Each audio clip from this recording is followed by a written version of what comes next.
최고위원 김선민입니다. 윤석열 대통령이 명태균 사태로 궁지에 몰리자 권력의 하수인 노릇을 하던 검찰에 이어 감사원까지 동원해 화살을 반대 진영으로 돌리기 시작했습니다.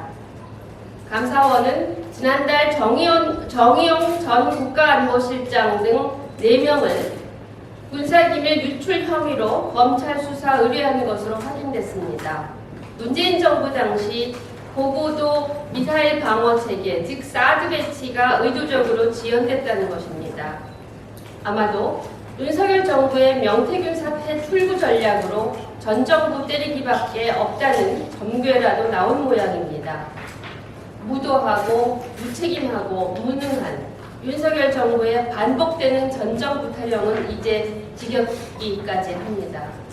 정치 보복 궁리할 시간에 제발 민생 좀 챙기십시오.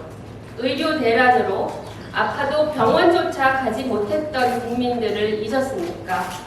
연금 개혁 지연으로 하루에 885억 원, 매년 32조 원 넘는 적자를 갚아야 하는 국민들은 안중에 없습니까? 2024년은 벌써 다 지나갑니다. 뭐 하나 제대로 해결한 것이 없으니 그런 충격적인 지지율이 나옵니다. 정권의 지지율이 이렇게 낮으니 공직 전반의 정책 추진 동력이 벌써부터 떨어졌다는 평이 나오고 있습니다. 공무원들이 정부를 기피하고 있는 것입니다. 윤 대통령이 지난 6월 인구 국가 비상사태를 선언하면서 인구전략기획부를 신설해 힘을 싣겠다고까지 했지만 정작 각 부처 공무원들은 파견을 꺼리고 있다고 합니다.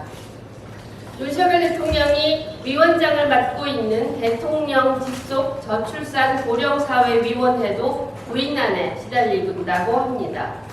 흔히 승진 코스라는 용산 대통령실 파견마저도 최근에는 기피처로 전락했다고 합니다.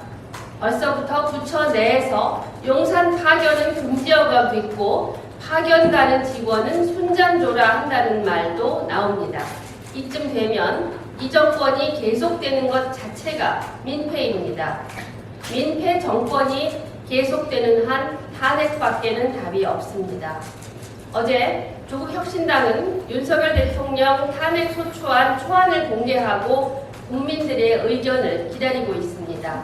국민의 뜻을 모아 국민의 바램대로 무도하고 무책임하고 무능한 검찰 독재 윤석열 정권을 조기에 종식시키겠습니다. 골든타임을 놓치지 않겠습니다. 윤석열 그 이후 사회권 선진국을 향한 예인선 조국혁신당이 이끌겠습니다. 감사합니다.